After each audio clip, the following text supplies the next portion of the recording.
Welcome back to What's Better up? Together. It's been a little while since we've seen you guys, since we've talked to y'all. We wrapped up Get Your Virtual Teach On last week, and so we're back in the studio rather than in our living room, which is great. Got a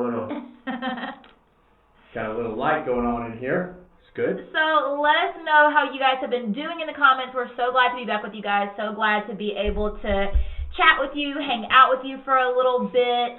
How you hanging in there? Everybody's good. I'm just going to check on We're here. hoping that, Wade's going to get your comments on Facebook up. We're hoping that we have all of this together tonight because it's been a little while since we've been down here and done the Facebook and the Instagram and all the rocky of all the things. But so glad that you guys are joining us tonight. So tonight we actually have two of our really good friends on with us, and that is Hayward and Star, and they honestly need no introduction because they were part of Get Your Virtual Teach On. Yeah, and they were. That's all the introduction Everybody that loves they need. But we are going to chat with them tonight about starting conversations, important conversations, urgent conversations in our homes as we parent our, you got it, Wade? Yeah, I'm trying. Okay, thanks. I'm trying. As we parent our children and That's things not me, though. that, That's okay, not my noise. Okay. That's him. things that we are working to teach, we know personally for Maverick, and so we're going to chat with him a little bit. So hopefully, I don't know, we checked in with him a minute ago, and the sound was crazy. Yeah, it was. So we're going to try to pull him up and see if we've got some sound going. All right, so I've got Hayward on Instagram. Let's see if we can get him on Facebook and see if all the things are going to work in our favor. Guys, are you there? Hey. We've got you on Instagram. I don't have you sound, I don't hear you on Facebook, but I hear you on Instagram. Because I don't think he's... Okay. We don't see it on Facebook when I don't hear him. Okay. Okay. Well... Oh, wait. How about now? Yes. What did you do? Is there an echo on your end? There is because... We just got to turn it down on Do our we need phone. to have the There we sound go. plugged into that? There we go. I hear you fine. Say Hey, something. everybody. There we go. Hey, everyone. There we go. Okay. Yes. Guys, Chase. it's a little rocky for us Chase. because we've been used to Get Your Virtual Teach On, and now we're back in the studio and we're trying to do Instagram and Facebook simultaneously, and it's crazy. We had to rebuild the studio today because everything was up in the living room, and now it's down we here. mean Chase. By That's we it. clearly mean Chase. Love it. So guys, first of all, y'all need no introduction because y'all rocked everyone's world at Get Your Virtual Teach On. To God be the glory. It was a lot of fun. And It was so much fun. And we have to tell you, thank you so much for the opportunity. Mm-hmm. We've been really encouraged by the comments from the entire Get Your Teach On family. So thank you all out there for encouraging and supporting the Get Your Teach On family and our family, which we now are part of yours. So thank you. Well, you've always been part of our family. I'm going to turn you down a little bit more. Here we go. But now, like, you guys, seriously, your session, just everything about y'all on point. And the fact that you lack energy, which if they don't know you yet, that's the biggest problem that I see, guys. Takes one to know one. Y'all always talking, but you guys are the most energetic. I was telling my friend, I said, I have a best friend who y'all would fall in love with. And I said, you will probably love them more than you love us. They said, no. I said, I'm telling you, you will love them. So get ready. Y'all got a lot of new fans on this end as well. We talk about y'all every day. Literally, every day. Same. We just want you to know. And literally messages from people. I mean, they just were blown away by you guys. That's no surprise to us because we've known you. When first time we met you, we were blown away. So we already knew it was coming. But thank you so much for being a part of that event. Before we get started tonight, because we are going to have a really powerful conversation, an important conversation, but we just want to start by letting you guys introduce yourself for those that may not have been introduced to the greatness of you guys yet. Wow. Well, we are the Johns. I'm Hayward John. We've been married now 14 years. She doesn't like to hear us say that because half. Yeah. But I want to earn that 15. The half matters. But we've been married 14 years. Truly love each other. We have 3 beautiful children, and we are in love with the field of education. Yeah. We love everything it stands for. We love the origin of it. We love what it can do for people's lives, because what it's done for my life growing up below the poverty line and now coming out of poverty because of education. And so our mission is to provide access, especially for those who are underserved and those who don't get the access that they deserve, as well as making sure that the whole world knows that I came in through Call Me Mister as an educator. And it was my mission to make it very clear that Black teachers are not just great teachers of Black kids, that we can teach all children. And I was really, really mission-minded about that. So Call Me Mister changed my life in the role of getting more Black men into education. We're ministers as well, and we love to serve our community, and we love to serve people. I'm Star. I'm everything that he already said. It's nothing else. We love people. We love education. I am early childhood education, and I've been in education now 14 years. Yeah, 14 years, and I wouldn't trade it for the world. The funny thing is, I went through like every major on campus because, I wanted to be a computer technology because it sounds like great. Right. Like, what are you going to school for? Oh, computer technology. And it just didn't work. And I went through every single major. And I was like, what am I supposed to do? I did not go to school all these years to teach. And teaching is hands down where it is. And I'm so honored to be an educator. And like you said, minister. And yeah, all that good stuff. Well, you guys are amazing, and you have just inspired us so much. And so, first of all, we just wanted to say thank you for coming on tonight, because we are going to start a conversation that we honestly should have started a long time ago. I've got a lot of echo in my ear, guys. I don't know if y'all are hearing the same thing on your end. Hopefully you're not. Okay, good. We'll deal with it on our end. But first of all, Wade and I know that this is our work to do. Right. And that you do not have to come on here and talk to us and have these conversations. So first of all, just thank you for being willing to come on and to teach us and to allow us to learn. One of the things that we are committed to is learning out loud. Again, something that we should have been doing long ago. And so this is the start of us learning out loud and really learning along with our audience and with people who are here on this platform and on your platform as well. So just thank you. Thank you for being here and being willing to be a part of this conversation. Very good. Yeah, and we're glad to be a part of it. So tonight we want to talk about, first of all, I just actually need all your parenting advice. I just want you to know all of it. Like, I need step 1 to like A to Z, right? He's starting to like cry and stuff when he wants things because he's trying to figure out the right way to ask. We need all that advice. So the sign language more, he just does this for everything. I don't know. We're ready for that one. That's actually please, but we're still learning too. Please, sorry, please, more. But something that is very important to Wade and to myself as we, first of all, follow God's will for our life, but also he gave us the opportunity to be parents to Maverick. Right. And so the conversation about discussing racism in the home and raising white children specifically, because again, the work is on us, right? This is a white issue. How we start the conversations in our home, how we have a household that is anti-racist, how we teach our children to be anti-racist. And so that's kind of what we wanted to talk about with you guys tonight, and essentially learn from you and listen and take those strategies and implement them into our house every day. So I just, first of all, have a question that I want to kind of start with is, where to you guys does this work truly begin? Wow. We'll take it. I'll try. So, this, like you said, the one thing you said when you started all of that is how it starts in the home. Yeah. And I would definitely say the work begins in the home.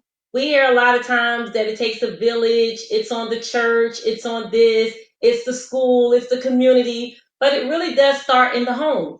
And so we have to be willing to have those tough conversations. Like, it's amazing how the conversations that we're having now are the conversations that our grandparents and great grandparents were having decades ago, long before we were even born. Right. And so now it's like, wow, I have to sit our kids down and actually talk to them about racism and what's happening in the world. And like you said, it starts in the home. That's the first step, because it's really not left up to the school.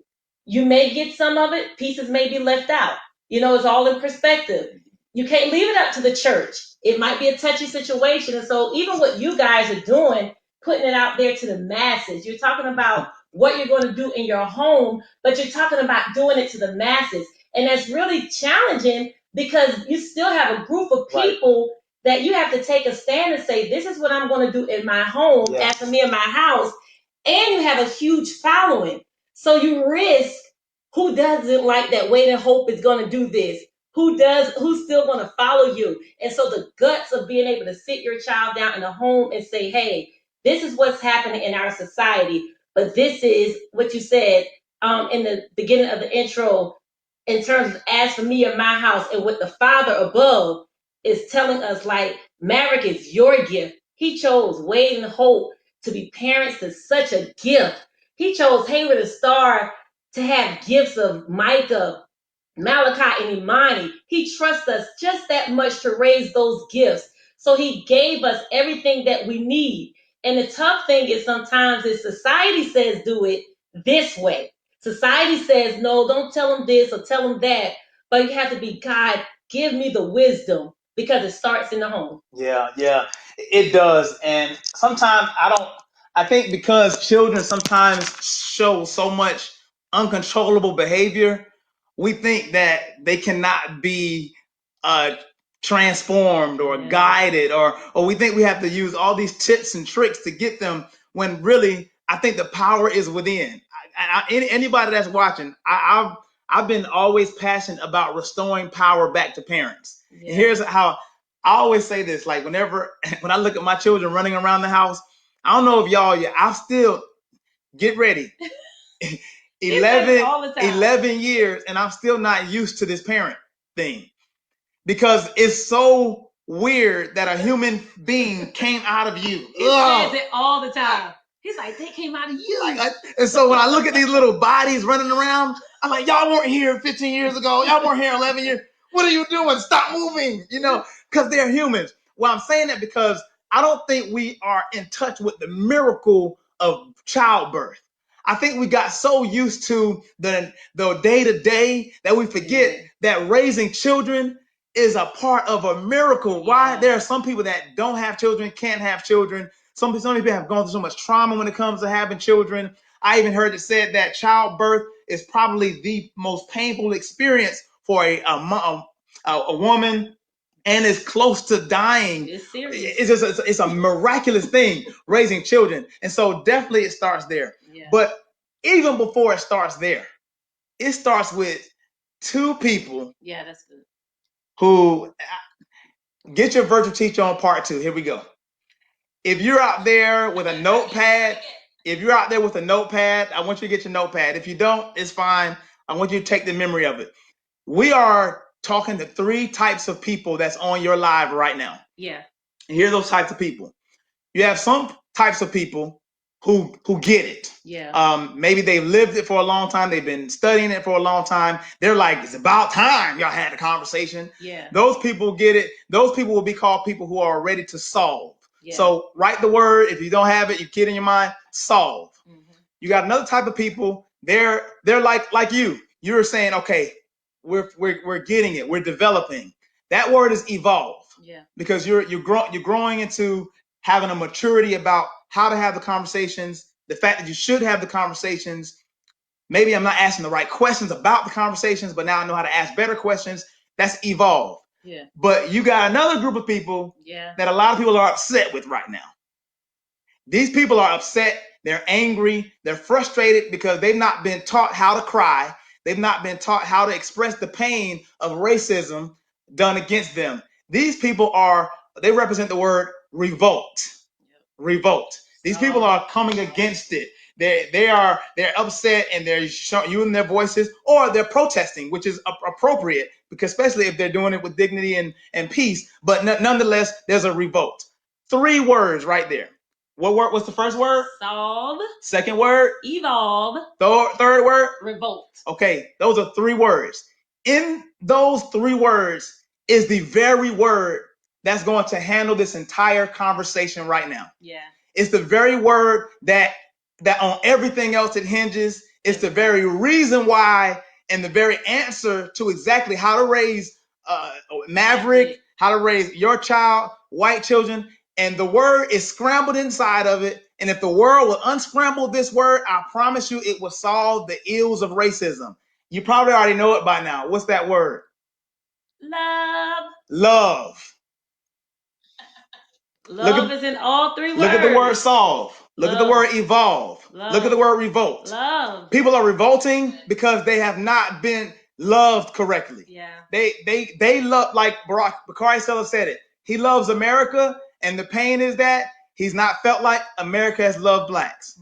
So there's a revolt there, because I've given you my love and you're not loving me back. I mean, think about it as a married couple. If you didn't have a wife that comes to you, to your house, and expresses their care and their value for you, there's a lack of love. So there's an absence of love, and that's why people are rebelling and revolting.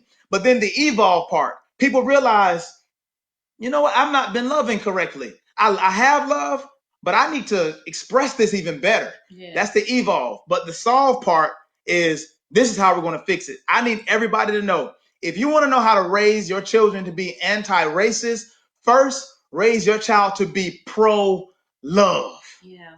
Soak your children in the definition of love. Yes. You don't have, love is not intellectual. Love is spiritual.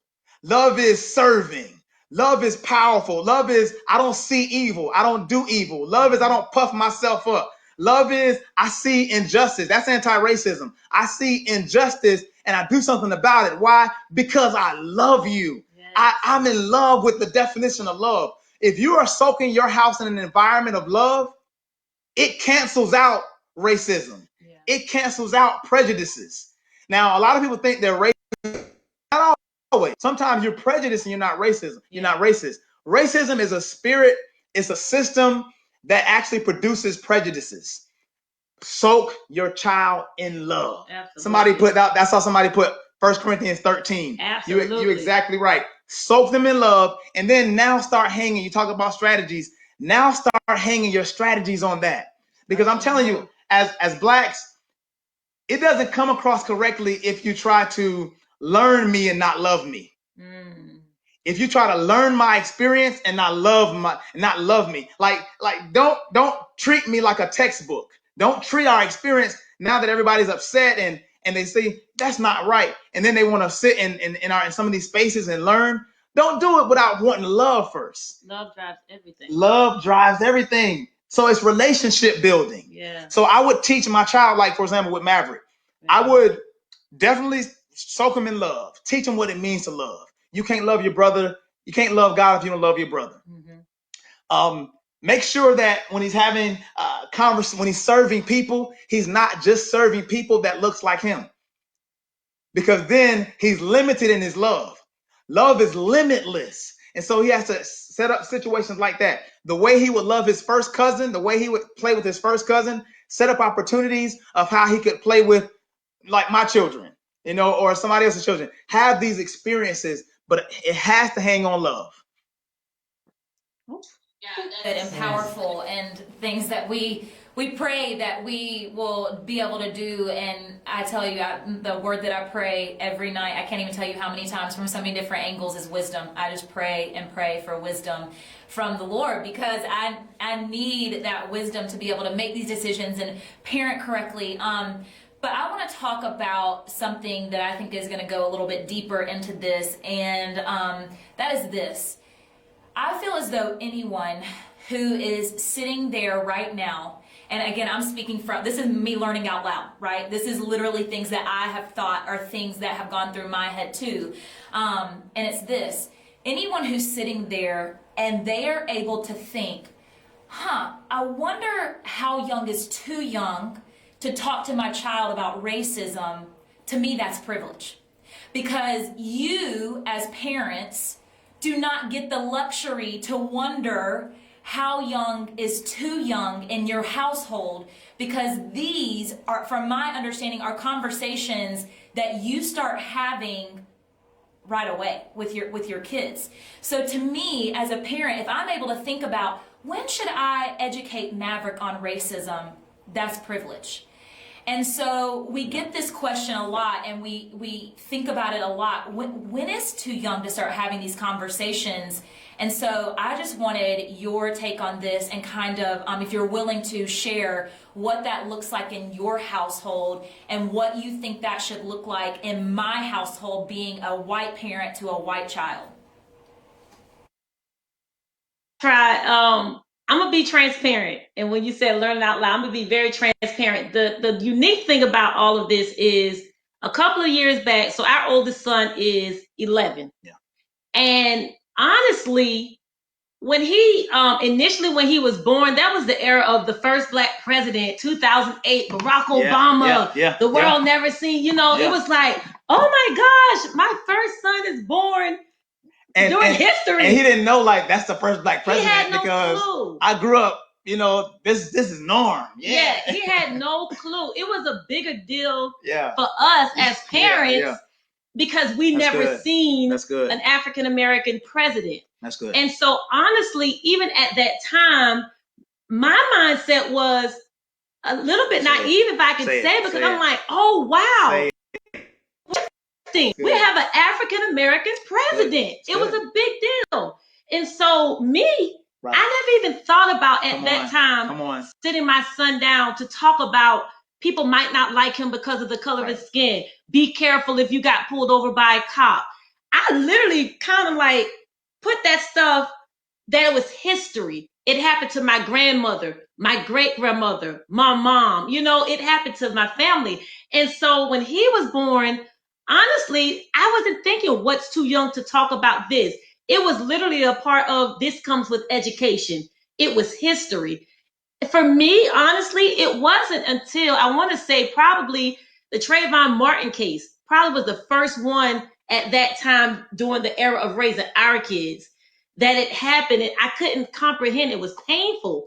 And it was like, wow, that could have been your son. And you go through all the what ifs and could ifs and all of that stuff. So I would dare to say, when a child is able to understand right from wrong, when a child is able to understand making choices and decisions, good choices, bad choices, when you're able to comprehend those things, then you're able to comprehend treating people with respect. You're able to comprehend, because even kids, I've taught as early as 2-year-olds.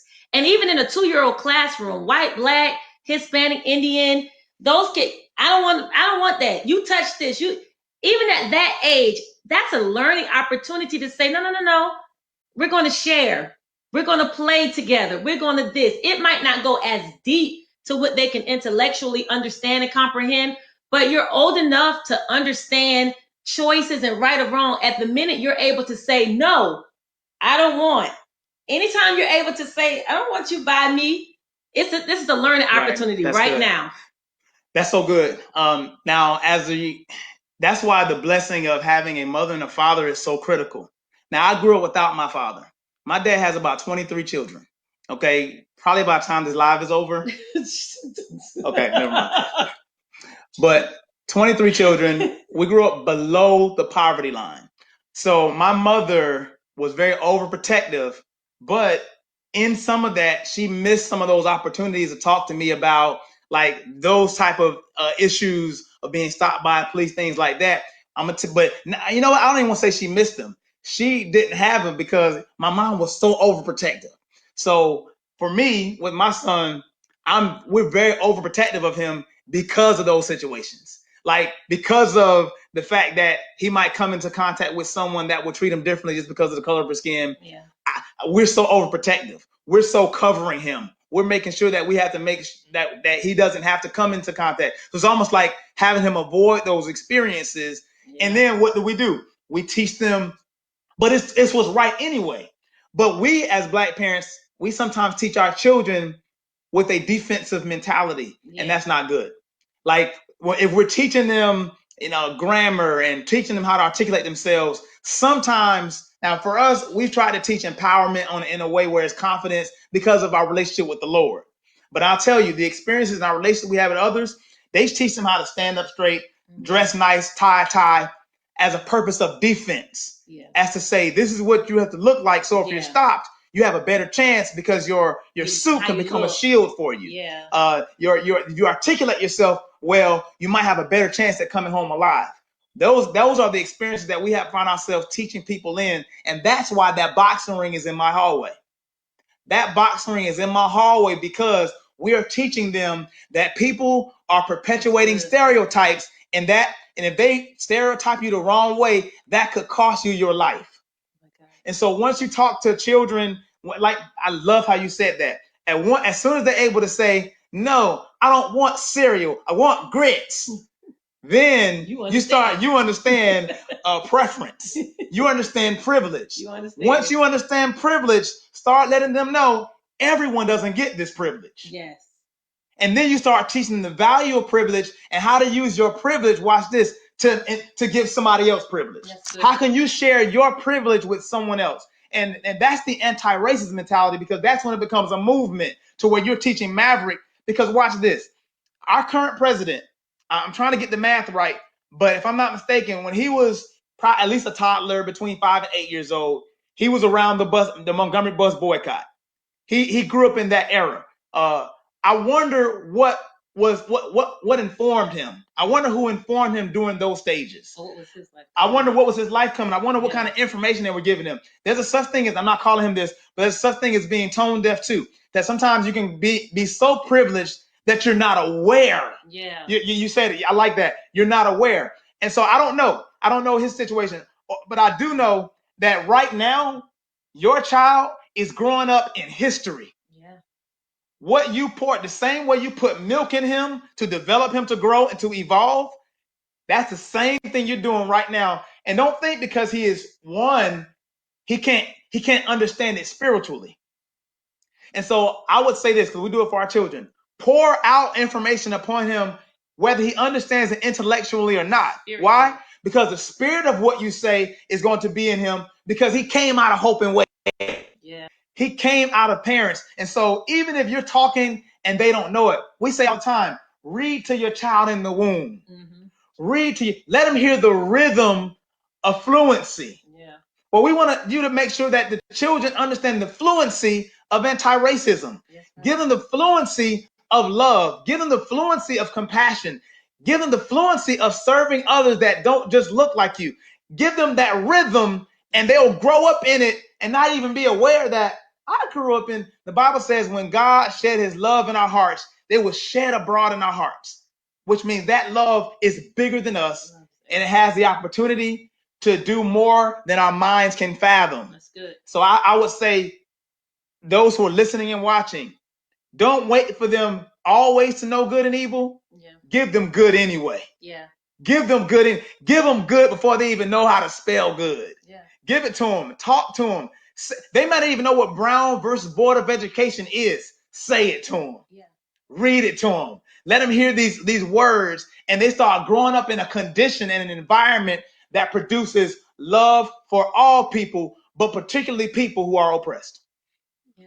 I love what you said, because earlier you said to shower them in love, but listening to you and reflecting on what you just talked about, it is as simple as, if your child can choose the type of cereal, that is preference, that is privilege.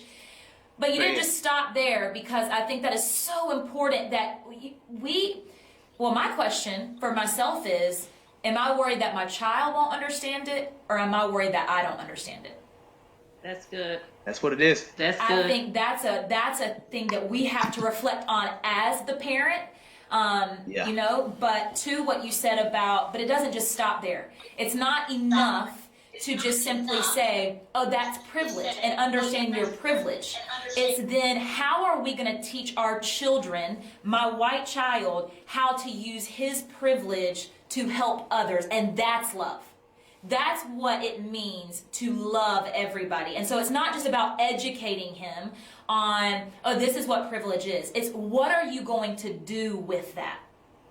Come on. Yeah. And it fills the gaps. What love does, love fills gaps.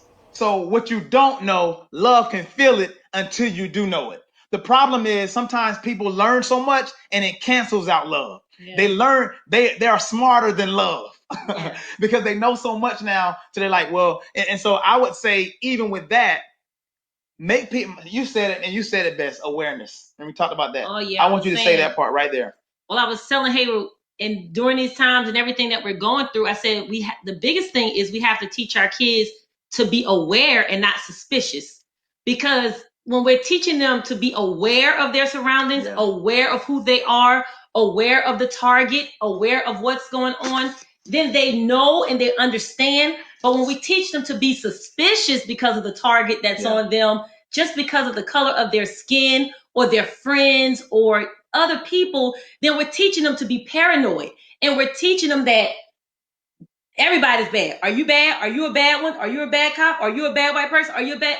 No, teach them to be aware. But like you said, if we do it with love, but there's also two other words that are very important when we're teaching them love and how to be aware. And that's be intentional, but be genuine. And so when we're teaching our kids who they are, their identity, not their career choices, but their identity. Who does God say that you are? Who are you? You are not defined by the color of your skin. You're much deeper than that. You belong to a king. You belong to the one that created this world. You know, you belong to the one who holds all power. And no matter what it looks like. And so when we're teaching them to be intentional and genuine, then, you know, even if it's to a white family, it's like, just be genuine. And you guys are some of the most genuine people. Oh my gosh. Hope and wait, I'm so serious. They beat me too, because I was gonna say y'all are some of the most genuine people. We actually stop shaking your head. Stop shaking your head. Take this. You guys are. Y'all are genuine. And so when you're genuine with it, say it. And you're being a part of everything that's going on, then you don't have to walk around and say, hey, I'm white, I support black people, and I'm raising my child. He loves black. You don't have to do that. No, listen, when I was at the table with y'all, we had lunch and we had dinner that time in Atlanta. Man, I saw. I kept talking about y'all because it was like we met a lot of people in our lifetime. I mean, hands down. That's why I know this is a God thing. A lot of people in our lifetime. I was with you, Chase, Hope, Maverick. I didn't feel like I'm the black guy. I'm the only black guy at the table. I didn't feel like that. I was aware of it. I knew it. Like it wasn't like. But it wasn't a thing for me because it was a genuine experience. Genuine. Like you weren't trying to be a loving person. You were just because we were in love with the purpose of our experience. Mm-hmm. We were in love with the building of a relationship. We were getting to know each other, not getting to like try to know, what I am not and what you are. And it wasn't a racism thing. It wasn't a race thing. It was a love thing. People. It was a people thing. Like literally it was that. And I say that because some people are can't work of their own lives already because they feel like they've not done enough. Yeah. And so because they feel like they've not done enough, they start to cancel out the work they have done, the experiences they have had. They're like, I've been doing it all wrong. No, I still go back to your strengths. I've been talking about it on all different platforms. It's a strength-based thing. And so where are your strengths? Use that. Mm-hmm. So when you all started that, get your vertice on with the Black Lives Matter statement. That was huge. And it was genuine because you used your platform, your privilege, if you will, to share it with others. That's all we want people to do. We don't want to be treated differently than anybody. Like we're not, like blacks aren't asking for special treatment. We don't want you to ask for special treatment. All blacks want is to be treated like they are human beings. That's a basic human right. Why? Because years ago, blacks were considered 3/5 of a man. And the part they said that we didn't have was our minds. Yeah. So my mom tells me stories about how my grandfather had to move to the side of the road as a white woman or a white man walked by, especially when Emmett Till, that situation happened, and how all my great grandfathers were scared out of their minds. Yeah. Like, I'm getting emotional thinking about it because that is in my bloodline. Yeah. And so I have to carry that, but I don't carry it now with suspicion. Mm-mm. Why? Because I know who I am. Yeah. And that's what we want, Maverick or anybody. Know who you are first. Know who you belong to. And then don't say, because I'm great, everybody under me who's not my color, you're inferior to me. Because if you say that, then you don't know your true greatness either. Mm-hmm. Because that's not love. Yeah. Just something that, and I haven't spoken a lot just because I'm literally like taking this all, what you say, what you guys say. But some things that have stuck out to me just so far, obviously love. But then just teaching our son what's right and what's wrong. And Hope mentioned it's not exactly like, I hope I know that I'm right or whatever it is. But I think there's a lot of similarities with this right now with white people in general. We have got to take on the responsibility to do the research, to educate ourselves, and not lean into our black and brown brothers and sisters to do it for us. Okay. And it's understanding that, to know that I can teach Maverick because I have done the research, and then I can, obviously, if I need to validate it, I'll have my group of people that I come to to be like, hey, this is what it is. At least I'm bringing something, right? And so understanding that I think is very important, and feeling confident in what we teach Maverick. But then also, love everybody. Everybody's human, but we still need to see each other's uniqueness. And we need to see that, you may be white, and that's great. They may be black or brown, that's great. Learn about culture. Once you just said it yourself, you have to know about yourself, right? You have to feel confident in yourself. But then you also have to feel confident to speak up for others. But then you also have to see the beauty in other homes. And it's not just knowing what's right, it's the love component too. And I think a mixture of that is what we're missing. And the responsibility that we have as white people to do the work. We got more work to do than anybody. Goodness gracious. Yeah. And it's institutional, it's systematic, and it's one of those things to where it's all been calculated. It's been calculated what we've been taught. It's been calculated what Americans essentially have been taught throughout these years.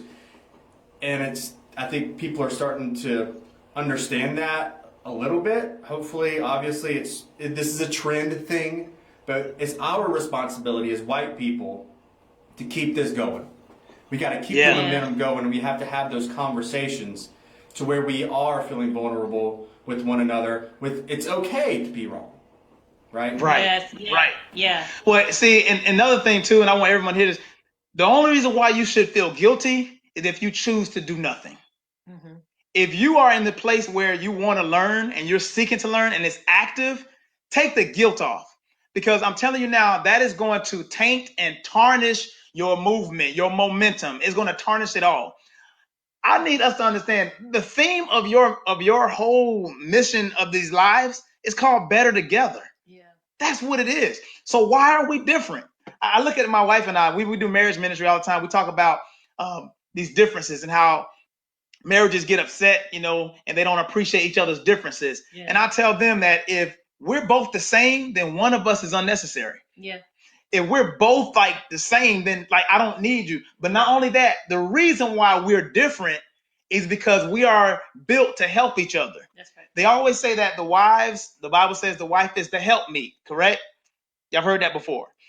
Well, I tell people that the wife is the helpmeet. The only reason why she's called the helpmeet in the Bible is because she was the first one God said it to. He couldn't call Adam the helpmeet because he didn't have anybody to help. Once he created her, he said, help. What does that mean? We're both supposed to help each other. Yeah. He just told her first. That means she if that's our job, but she told you first. Why am I saying that? The reason why we're different is because we're designed to help each other. Yeah. You're supposed to help me in an area that I don't know anything about. I'm supposed to help you in an area that you don't know anything about. The reason why our country is divided and is not better because we're not together. Yeah. Because we made our differences competition instead of complementary. We turned our differences into something that is not supposed to help each other. That's good. If I learn your experience and you learn my experience, what do we have? A powerful Get Your Virtual Teach On conference. What if we think about it? If you gotta always have us all the time. Because, no. Whenever you bring differences together, it just makes the experience better. Yeah. And so it's not when I look at your experience. I think the bad thing is when we look at, and it's so terrible, how the media portrays African Americans. And so sometimes people, it's no different than if I went over to Japan. There are many people in Japan. If I go over there, some people who don't know blacks will call me Michael Jordan because of media. And so that's why I love what you said, Wade, about learning. Because when you do the work of learning, you're not leaving it up to media to default to you images that aren't whole and that aren't accurate. That's right. Because I'm telling you now, I don't like to be blanketed because of one mistake of an African American male. You know what I mean? I would rather African Americans have a better chance at being viewed correctly because they saw me. You know what I mean? Why choose the wrong image? Because that's what's being pushed out. And so I would say also, don't perpetuate stereotypes. I think we said it earlier. Yeah. Don't perpetuate stereotypes. Yeah. Make sure you are showing images and demonstrating images because we're bombarded with them. Our kids already know a lot of positive white African Americans in the textbooks. We've been talking about it on Get Your Virtual Teach On, how they're misrepresented, how blacks are misrepresented in textbooks, and you guys are doing something about that. And so now we have to be anti-racist, you have to say, okay, I'm going to be intentional about inclusion. I love that. Inclusion of curriculum. You know what I mean? These are things we can weave into the fabric of our work every day based on our strengths.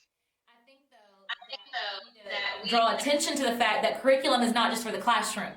That curriculum is in your home. As a parent, I get to choose the books that I put in front of Maverick. I get to choose the movies that I put in front of Maverick. I get to choose the media that I put in front of Maverick. And I love what you keep saying. And I think that if we just learn this word, intentional. And intentional starts off that way, right? We've learned this with anything. It starts off that way, being intentional, but then it becomes a habit. And when you develop the habit of parenting your child to see all, to love all, to respect all, that's where I feel like the power really comes in. And two, again, speaking for myself, like I said, learning out loud here, I think that a lot of times as a parent, and what I think about and having conversations even with my husband, right? And really anybody for that matter, is lack of confidence. Oh, I'm not confident in what I'm saying. But that's an excuse because confidence can be overcome by education. And if you take the time to intentionally educate yourself and know what you're talking about and know the history, you can have those open conversations. And it's just like with anything, the more you practice it, the more you learn, the better you understand. But if we sit with our head in the sand and say, oh, this is too uncomfortable, nothing's going to change. And it's our job to change it. I mean, it's our job to change it. Yes, I told Hayward the other day, I said, the unique thing about all of this, like you said, you have so many different types of people. You have the people who want to shut everything off and just act like it's not happening. Wow. You know, and sometimes people think that because they're not entertaining it or engaging in it or being a part of it, it makes it less real. The fact of the matter is, just because you stick your head in the sand, as you said, or just because you choose not to mention this to your child, just because you choose to turn your head and look the other way, it's still a real thing that's happening. And so the best thing to do, like Wade said, was, okay, and like you said, let's educate ourselves on what's happening. You know, why is this happening? Yeah. And then it still goes way back to before any of us was born. You know, even when the whole racism thing signing the papers, and now we can vote, and now we can go to the same school. Now we have a ride. We can ride the school bus. We don't have to walk. We don't have to do all these things. The fact of the matter is, we were able to do those things, but the spirit of it didn't necessarily leave. Yeah. Just because the paper was signed, there was still a group of people that hated that document was signed. There was a group of people who were angry. Everybody didn't jump on board and say, yes, everybody is equal. That didn't happen. And so the spirit still remained in the earth. And that's why we can't fight it. Yeah. Everybody can't fight it the same way. Everybody can't fight. I can't get upset because you didn't hold the picket sign. I can't get upset because you didn't want to do, everybody has a different way that they're handled. I've seen a post that was so powerful the other day. They said, be kind to people. There's some that's learning what's happening. There's some that's protesting. There's some that's educating themselves and researching, teaching their kids. And there's people doing all. Be kind, be genuine, love each other, and respect the fact that, hey, before I just throw that's what I appreciate. Hayward was a part of something yesterday. And what I respected so much about it was, before that, we were getting caught up on, I feel like we got to do something. We got to do something. If we don't do something, they said silence is consent. And we got to do it the way they want us to do it. And as head of our home, he said, I'm not moving till God tells me what to say, how to say it, and when to say it.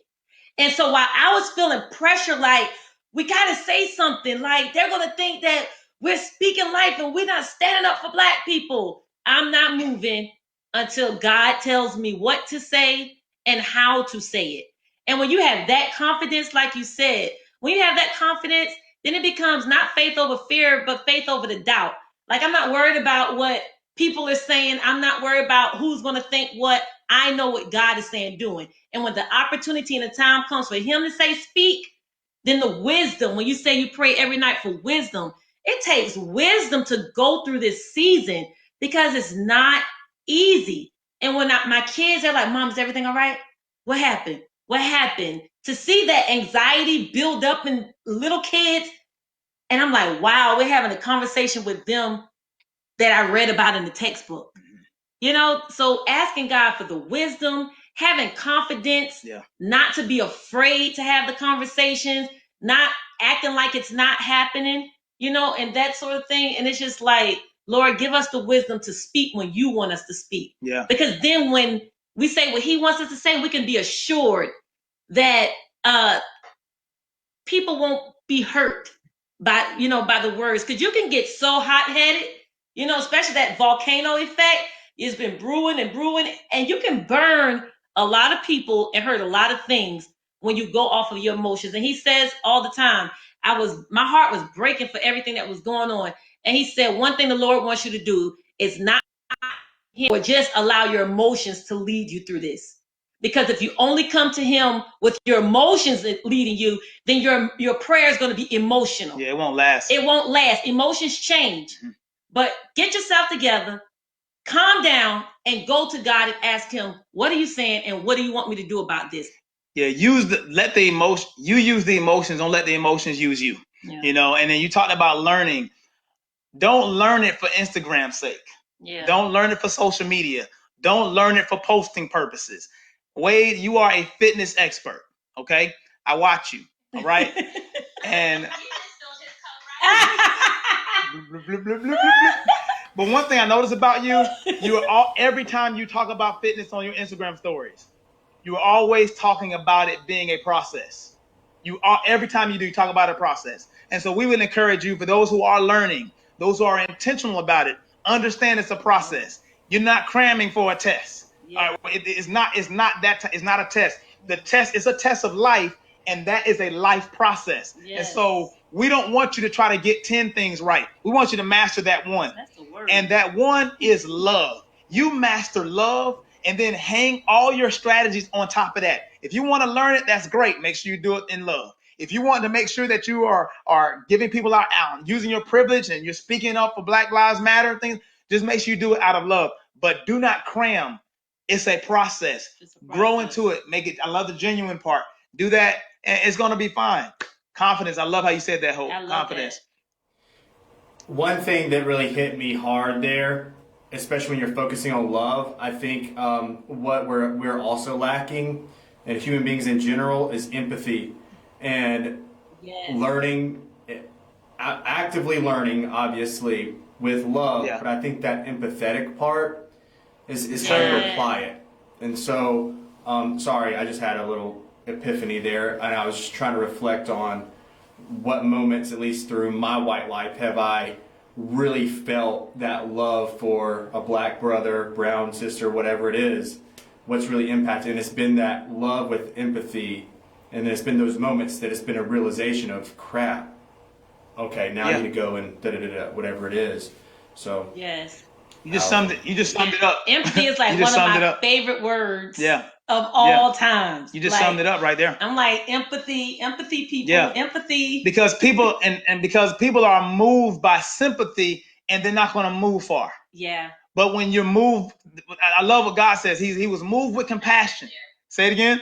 I said that right there. Yes, ma'am. Yeah. Yes, ma'am. When Jesus was moved with compassion, that's when he started healing people. Yeah. Because he was moved with compassion, that empathy. Hallelujah. But if it's sympathy, I promise you it's going to be short. Yeah. And that's why those who are listening and watching, if it is just sympathetic, that is pathetic. Yeah. It's not going to last past when the trial happens and when conviction happens. Yeah, it'll make you feel good for that moment, and you'll be put off into the sunset as somebody who did something when it mattered. But I promise you, racism is a spirit that can't be seen. What does that mean? Racism was not born in public, so it can't be fixed in public. My God. It has to be done in private.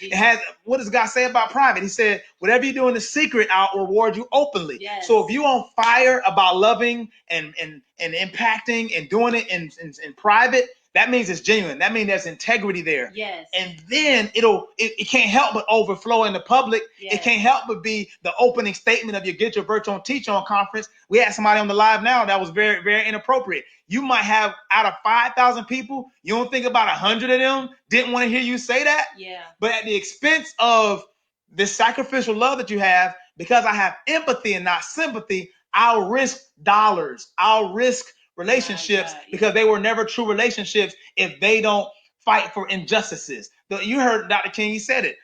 Injustice anywhere is a threat to justice everywhere.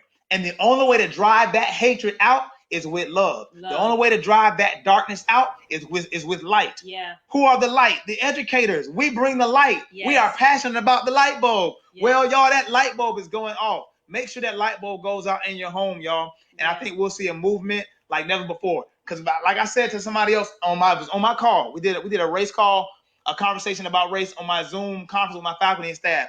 And one thing we said, educators, I want y'all to hear this. I know we got a few minutes left. When the dust settles, when the protesters stop protesting and they stop marching, all eyes are going to be on education. Watch.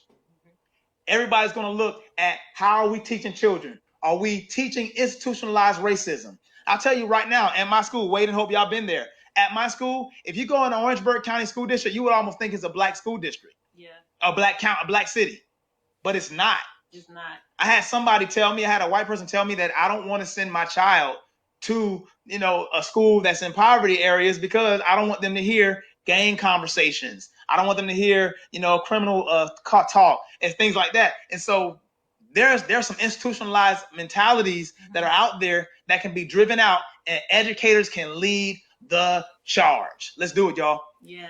I don't even know how he followed that, because I'm like, that right there. I want y'all to know that the questions are blowing up for y'all. And so I was going to do some questions tonight, but maybe because we don't have time, because Instagram does cut us off after an hour, and you guys clearly have a family and things that you need to do, but we would love to have you back and be able to have a Q&A and answer some of those questions. People had a ton of questions for you from Get Your Virtual Teach On too. So yeah, we love to. We love you guys so much. We're like, yes. You just want, I'm like, what? The hours are what? It's like that. I'm like glued to your every word. But I think that and I saw it in the comments too about it being a marathon and not a sprint, right? This is something that we have to focus on. I'm just gonna be honest with you. That's just who I am. And I talk honestly about everything. And I think y'all have probably learned that about me by now. But right now, especially in my realm of social media, it is easy to post a Black Lives Matters post. It is easy to repost things in my story. And yes, I am intentionally doing that to amplify voices. Yes, 100%. But it is easy, right? What happens when it's not easy again? Because there's going to become a time when right now this is trendy. This is the talk, right? And this is what then? And so that is why it is critical. From now, 2 months from now. Well, we know. I mean, we talk a lot of time that America has the attention span of a gnat. I mean, it's in and out. It's in and out. Right. And so waiting for the next story. You wait. Yeah, exactly. What's the next thing going to be? And so one thing that we have talked about and that we have committed to, and one thing that we are focused on is that this is a marathon and not a sprint. And let me tell you, I've trained for a marathon, so I know this to be true. Okay, I've trained for two. One after just having a baby, I don't know what I was thinking, right? But the thing that I know about a marathon is that there are times when the training gets a little bit easier. But when it starts getting easier, that's when you have to push yourself further. That's when you have to have different difficult conversations. That's when you have to stretch yourself more to learn something new. And then you're going to be on an uncomfortable path. You're going to be sore for a couple of days, right? This is the same thing. This is the same principle. And the minute that you get comfortable again, and the minute that that soreness goes away, what you tell yourself when you're training for a marathon is it's time to go further. And we have to keep that mentality as we navigate this as white people that, okay, this is uncomfortable. I'm going to keep learning in this process because you guys don't have the opportunity to take a time out from this. You experience racism whether you want to or not. As white folk, it is a privilege that we can say, whoa, hold up, it's too much for me. That's privilege, right? And that's something that I'm starting to see. And so the minute that I get comfortable, it's just like my marathon training. It's okay, now what can I do next to stretch myself even more? And that's what I mean when I say that it's a marathon and not a sprint. And that's how we have to look at this because the work is ours. Like I said, when you came on, we're so grateful that you would even come on and share your heart because we understand that you do not have to do that. But we are truly seeking to learn and seeking to grow, and that work is on us. Yeah, and that's why we don't mind because we know who we're speaking to. Yeah. We understand that, and we understand that we're brothers and sisters. And if people can see this image, somebody tweeted this picture of me just a little while ago. Yeah. If people can see this image this way, and we can help lead this, the four of us, I think we're on to something now. Yeah. The day when we can see each other just as people and not that day. And appreciate the differences. Because I want to see that. I don't mind seeing that as long as I can appreciate it and you can appreciate it as just as valuable as you appreciate yours. If you can't love me like you love yourself, you don't really love yourself. Right.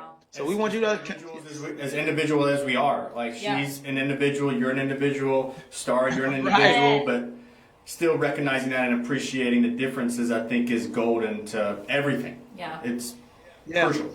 Well, we sincerely, you guys already know this, but we love you guys, something fierce. Y'all are our family. We've been family since the second that we met. I mean, that's just been... That's just been it. That's just been it. That's true. But we seriously look up to you guys so much. We take everything, all your posts, all your Speak Live. If you're not following these guys, Hayward, Jean, and B Star Created, right? Yeah. B Star Created. Okay.